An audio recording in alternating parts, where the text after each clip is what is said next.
ఆ రోజు నేను మాట్లాడిన మాటలు చూసినప్పుడు ఈరోజు చంద్రబాబు నాయుడు మాట్లాడుతూ ఉన్న మాటలు, ఆయన చేస్తూ ఉన్న చేష్టలు రెండు చూసినప్పుడు ఆశ్చర్యాన్ని కలిగిస్తాయి. ఎందుకంటే మనం ఆ రోజు పంపించిన మెసేజ్, ముఖ్యమంత్రిగా మనం ఉన్నప్పుడు పంపించిన మెసేజ్, న్యాయం ధర్మం అన్నది అందరికీ ఒకటే, న్యాయం ధర్మం కాపాడడానికి మనమంతా ఉండాలి అని చెప్పి ఆ రోజుల్లో మనం మాట్లాడితే, ఈరోజు మాత్రం ఎలా ఉంది అని అంటే న్యాయం కొందరికి మాత్రమే అన్నట్టుగా తయారు చేశారు ఈరోజు వ్యవస్థను. ఏ స్థాయిలోకి ఈరోజు దిగజారిన లా అండ్ ఆర్డర్ కనిపిస్తూ ఉందనంటే, పై స్థానంలో పైనున్న వాళ్ళు రెడ్ బుక్లు పెట్టుకుంటారు.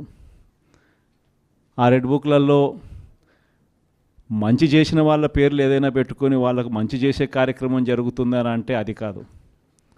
రెడ్ బుక్లలో ఎవరిని తొక్కాలి, ఎవరిని నాశనం చేయాలి, ఎవరి ఆస్తులు ధ్వంసం చేయాలి, ఎవరి మీద కేసులు పెట్టాలి అనే అంశాల మీద రెడ్ బుక్కులు తయారు చేసుకొని పై స్థానంలో ఉన్న వాళ్ళు రెడ్ బుక్కుల పేరుతో అరాచకాలు సృష్టిస్తూ దొంగ కేసులు పెడుతూ ఎలా ఇరికించాలి అని చెప్పి ఆరాట పడుతూ విధ్వంసానికి పై స్థాయిలో వాళ్ళు పాటుపడుతూ ఉంటే, కింది స్థాయిలోకి వచ్చేసరికి ఎవరెవరి స్థాయిలో వాళ్ళు కూడా రెడ్ బుక్కులు తెరవడం మొదలుపెట్టారు. నియోజకవర్గ స్థాయిలో వాళ్ళు, మండల స్థాయిలో ఇంకొకరు, గ్రామ స్థాయిలో కూడా ఇంకొకరు కూడా రెడ్ బుక్స్ ఓపెన్ చేసి వాళ్ళు కూడా విధ్వంసానికి పాల్పడడం జరుగుతూ ఉంది. ఈరోజు ఎక్కడా కూడా న్యాయం కనిపించడం లేదు, ధర్మం కనిపించడం లేదు. పోలీసులు పూర్తిగా ప్రేక్షక పాత్ర వహిస్తూ ఉన్న పరిస్థితులే కనిపిస్తూ ఉన్నాయి. మొట్టమొదటిసారిగా ఈరోజు పోలీసుల సమక్షంలోనే, పోలీసులు దగ్గరికి ఎవరైనా కూడా మాకు అన్యాయం జరిగిందని చెప్పి పోలీసుల దగ్గరికి వెళ్ళి కేసు పెట్టడానికి మనం ప్రయత్నం చేస్తే, ఎదురు కేసులు మన వారిపై కూడా వాళ్ళే పెట్టే పరిస్థితులకి ఈరోజు కనిపిస్తూ ఉన్నాయి. ఎలాంటి దారుణమైన పరిస్థితిలో ఈరోజు వ్యవస్థలు కూడా ఉన్నాయనంటే, అన్ఫార్చునేట్గా మనకు ఒక ఈనాడు, ఒక ఆంధ్రజ్యోతి, ఒక TV5 ఇలాంటి గోబుల్స్ ప్రచారం చేసే మాధ్యమాలు కూడా మన దగ్గర లేవు. నాకు ఆశ్చర్యం అనిపించింది మనం చూస్తూ ఉంటే, పెద్దిరెడ్డి రామచంద్రారెడ్డి గారి మీద జరుగుతూ ఉన్న పరిణామాలు. అసలు ఎక్కడో పేపర్లు ఏదో కాలిపోయాయి అంటే ఏదో ఆఫీస్లో, అధికారంలోకి వచ్చిన తర్వాత 2 నెలల తర్వాత ఏదైనా ఆఫీస్లో పేపర్లు కాలిపోతే, లేకపోతే ఏదైనా కారణం చేత ఆ పేపర్లు కాలిపోతే, ఆ పేపర్లు కాలిపోయిన దానికి రామచంద్రారెడ్డికి ఏం సంబంధం?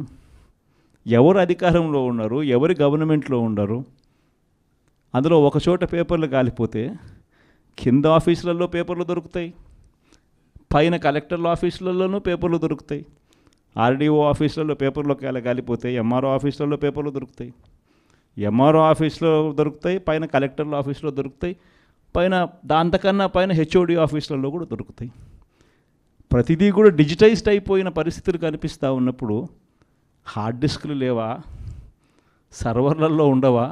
వీళ్ళే ఏదో చేస్తారు, దొంగ కేసు మన వాళ్ళ మీద పెడతారు, పెట్టి మన వాళ్ళకి అంటించే కార్యక్రమం చేస్తూ ఉన్నారు. నేరం చేయాలంటే భయపడాల్సిందే అని చెప్పి ఒకవైపున స్టేట్మెంటు, ఇవాళ ఈనాడులో స్టేట్మెంటు, నిన్న సాక్షిలో హెడ్లైన్స్, తాడిపత్రిలో ఎమ్మెల్యే, కంటెస్ట్ చేసిన ఎమ్మెల్యే పెద్దారెడ్డి తాడిపత్రి నియోజకవర్గంలోకి అడుగు పెట్టాలి అని అంటే, అడుగు పెట్టడానికి వెళ్ళినప్పుడు ఏకంగా అడుగు పెట్టాడు అని చెప్పి ఇంటి మీద దాడి, ఇంటికి వచ్చిన కార్యకర్తలు మురళి అనే వాళ్ళ మీద దాడి, రాళ్ళు ఒకవైపున. ఈయన స్టేట్మెంట్ ఈరోజు నేరం చేయాలంటే భయపడాల. మరి ఒకవైపున కాంట్రడిక్షను, ఒకవైపున భయాందోళన ఆయన క్రియేట్ చేస్తూ ఉన్నాడు, మరోవైపున స్టేట్మెంట్లు ఆపోజిట్గా ప్రజలను మభ్యపెట్టే స్టేట్మెంట్ను మళ్ళీ ఈనాడు క్యారీ చేస్తుంది. అంటే పద్ధతి ప్రకారం భయాందోళన క్రియేట్ చేయడం, పద్ధతి ప్రకారం ఈనాడు, ఆంధ్రజ్యోతి, TV5, చంద్రబాబు నాయుడు వీళ్ళంతా కలిసి మళ్ళీ ఏమీ జరగనట్టుగా మళ్ళీ వీళ్ళు రివర్స్ కథనాలు మళ్ళీ రాయించడం, ఇవి జరుగుతూ ఉన్నాయి.